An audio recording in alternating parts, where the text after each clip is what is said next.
ரோகிணி என்னதான் பிளான் போட்டு அப்படியே பல விஷயங்கள செஞ்சுட்டோம். நம்ம தாயத்து ஒர்க் ஆகுது அப்படின்னு நெனச்சாலும் கூட பரவால்ல. இந்த கதையில பெருசா எந்த ஒரு அந்த மாரி ஒரு மூடநம்பிக்கைகள்லாம் வளர்க்காம, கதைய வேற மாரி கொண்டு போக ஆரம்பிச்சுட்டாங்க. ஸோ, இப்போ விஜயா அழுதுகிட்டே இருக்கிறத பார்த்து, இவன் தான் அழ வச்சானா அப்படின்னு வெளில மனோஜ கூப்பிட, மனோஜ் எங்க அம்மா அழுதுட்டாங்களா என்னாலன்னு முட்டியெல்லாம் போட்டுக்கிறாரு. சின்ன வயசுலேருந்து எங்க அம்மா ஏதாவது திட்டுனா முட்டி தான் போட சொல்லுவாங்க அப்படின்ட்டு.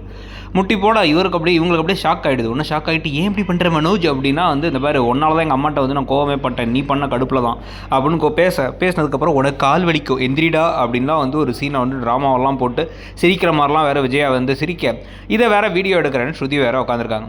ஸோ இதுக்கு பிறகு தான் பார்த்திங்க அப்படின்னா கட்டுப்போட ரோஹிணி உள்ளே போனாலும் சும்மா தேவலா ட்ராமா பண்ணுறாங்க அம்மா அப்படின்னு இப்போ மனோஜ் சொல்கிறத கேட்டு பரவாயில்ல, தாயத்து ஒர்க் பண்ணுதுன்னு அவங்களும் நினைக்கிறாங்க, இவங்களும் நினைக்கிறாங்க. ரெண்டு பேரும் மாற்றி தாயத்துன்னு பேசிக்கிட்டு இருக்காங்க.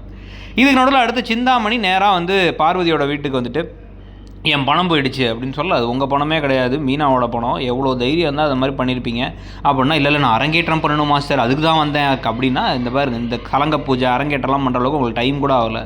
ஏன்னா கலையை சாதாரணமாக நினச்சிக்கிறீங்களா? முதல்ல வீட்டை விட்டு வெளில போங்க, இதுக்கப்புறம் நீங்கள் வரவே வேணாங்க.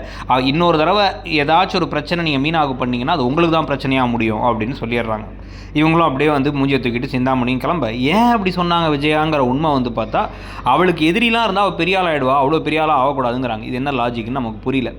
இதுக்கு நடுவில் சிட்டி ஜெயிலேருந்து வந்துட்டார். அவருக்கு மாலையெல்லாம் போட்டு எல்லாரும் கூப்பிட்டு வந்து அவருக்கு அடுப்போட ஏதாச்சும் பழி வாங்கணும் முத்துவானா ஏதோ ஐடியா யோசிக்கிறாங்க. அந்த வசீகரன் பிஎல்லாம் அங்கே தான் இருக்கார்.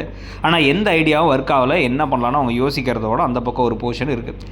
சத்யா அடுத்து ஒரு ஸ்டார்ட் அப் கம்பெனி ஆரம்பிக்கணும். முதல்ல வேலைக்கு போய் அனுபவம் பெற்றுட்டு அதுக்கப்புறமா ஒரு கம்பெனி ஆரம்பிக்கணும்னு அவங்க அக்காங்கள்ட்ட அந்த இதில் வச்சு ஒரு கோவில் வாசலில் வச்சு பேசிகிட்டு இருக்க.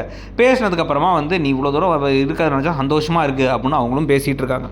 இதுக்கு நடுவில் மீனாவுக்கு சீதா பூ வச்சு விட்டோடனே உன் காதலரை எப்போ எல்லாத்துக்கும் இன்ட்ரடியூஸ் பண்ணி வச்சு உன் தலையில் பூ வைக்கிறதுக்கான ஏற்பாடுகள்லாம் பண்ணுவேன் அப்படின்னு கேட்ட உடனே சீக்கிரமாக அதெல்லாம் பண்ணிடலாங்கான்னு அவங்களும் சொல்ல, நாங்கள் பணம்லாம் சேர்த்து வச்சுருக்கோம், சீட்டு போட்டிருக்கோம், நாங்கள் பார்த்துக்குறோம், மாமா இருக்கார் அப்படின்னா, மாமா இருக்கார் எனக்கு தெரியும்க்கா, இவ்வளோ நல்ல மாமா கடைக்கு கொடுத்து வச்சுருக்கணும்னு சொல்கிறதோடு அந்த போர்ஷன் முடியுது. அடுத்து நாளையும் காமிக்கிற ப்ரோமோவில் பார்த்தா விளையாட்டுத்தனமாக விளையாடிக்கிட்டு தலையணை தூக்கி முத்து மேலே போடுறாங்க மீனா, அது விஜயா மேலே விழுந்துருச்சு. இதெல்லாம் பற்றி நீங்கள் நினைக்கிறீங்கிறத சொல்லுங்கள்.